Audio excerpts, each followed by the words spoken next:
ইতিহাস মাঝে মধ্যে এমন কিছু চরিত্রের জন্ম দেয় যারা প্রতিকূলতাকে পায়ের ভৃত্য বানিয়ে ফিরে আসে রাজবেশে। তিনি হলেন তারেক রহমান। গোটা বিশ্বকে দেখিয়ে দিলেন এভাবেও ফিরে আসা যায়।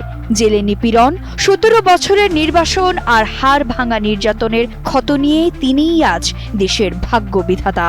এ যেন ফিনিক্স পাখির ফিরে আসা।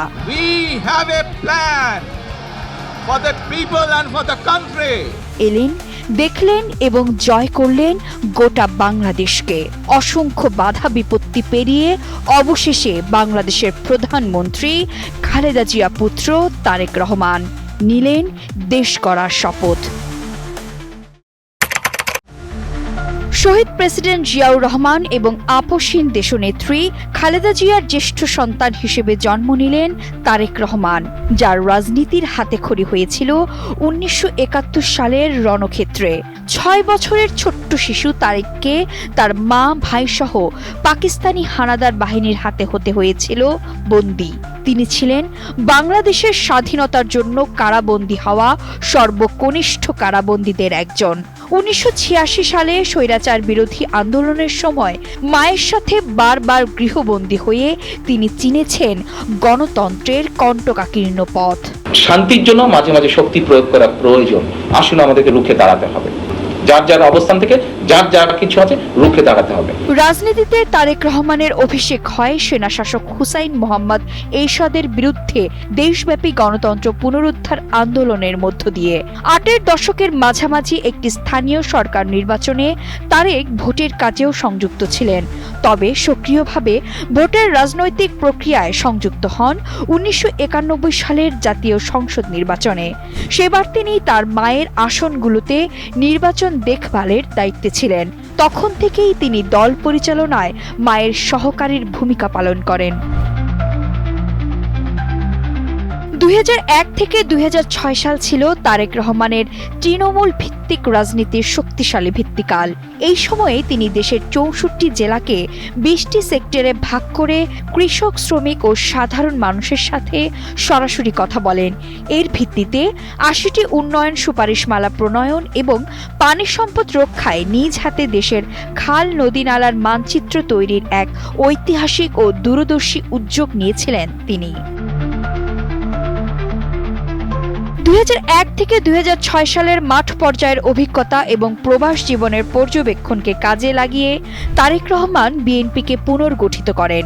তরুণ নেতৃত্ব এবং অঙ্গ সংগঠনগুলোর মাধ্যমে জনসম্পৃক্ততা বাড়িয়ে তিনি রাজনীতিতে এক নতুন ধারা তৈরি করেন।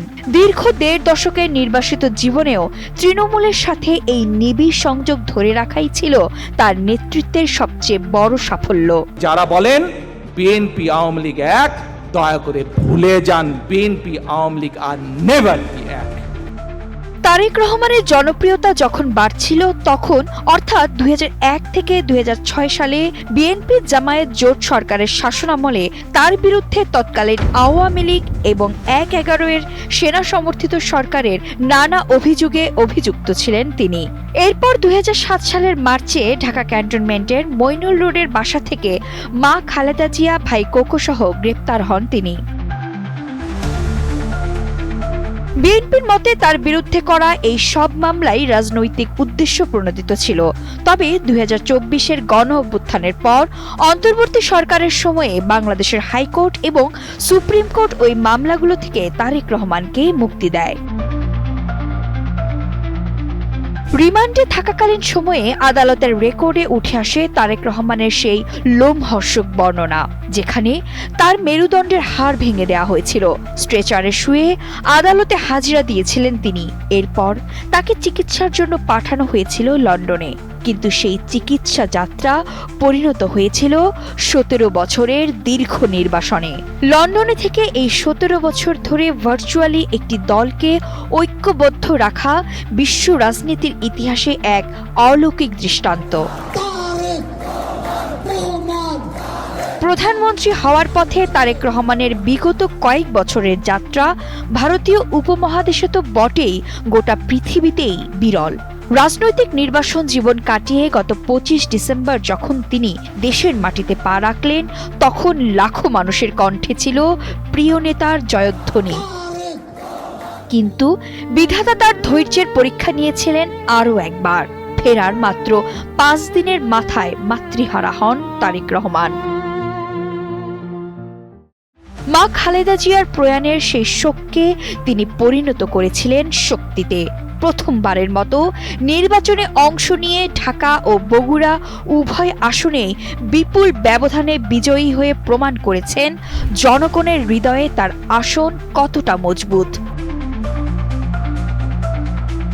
বাংলাদেশের অন্যতম প্রধান রাজনৈতিক দল বিএনপিকে এবারই প্রথম নির্বাচনী লড়াইয়ে নেতৃত্ব দিলেন তারেক রহমান এবং একই সঙ্গে তিনি নিজেও এবারই প্রথমবারের মতো জাতীয় সংসদ নির্বাচনে অংশ নিয়েছেন এবং বিপুল ভোটে জয়লাভ করেছেন। আর তার মধ্য দিয়েই দীর্ঘ 35 বছর পর বাংলাদেশ পেতে যাচ্ছে এক পুরুষ প্রধানমন্ত্রী।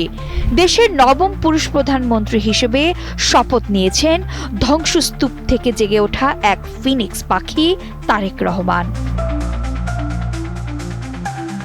তারেক রহমানের হাত ধরে বাংলাদেশ আজ এক নতুন ভোরে দাঁড়িয়ে। তবে এই রাজকীয় প্রত্যাবর্তন কেবল একটি বিজয়োল্লাস নয়, বরং কোটি কোটি মানুষের স্বপ্ন পূরণের এক বিশাল দায়বদ্ধতা। এখন সারা দেশের মানুষের দেখার পালা নিজের নির্বাচনী ইশতেহারে দেয়া সুশাসন, অর্থনৈতিক মুক্তি এবং বৈষম্যহীন সমাজ গড়ার যে প্রতিশ্রুতি তিনি দিয়েছেন তা বাস্তবায়নে তিনি কতটা সফল হন। মা বাবার দেখানো আদর্শ আর নিজের দীর্ঘ রাজনৈতিক অভিজ্ঞতার মিশেলে তারেক রহমান কি পারবেন একটি সমৃদ্ধ ও আধুনিক বাংলাদেশ উপহার দিতে? জননেতা থেকে রাষ্ট্রনায়ক হওয়ার এই কঠিন অগ্নি পরীক্ষায় দেশবাসীর চোখ এখন শুধুই তারেক রহমানের ওপর।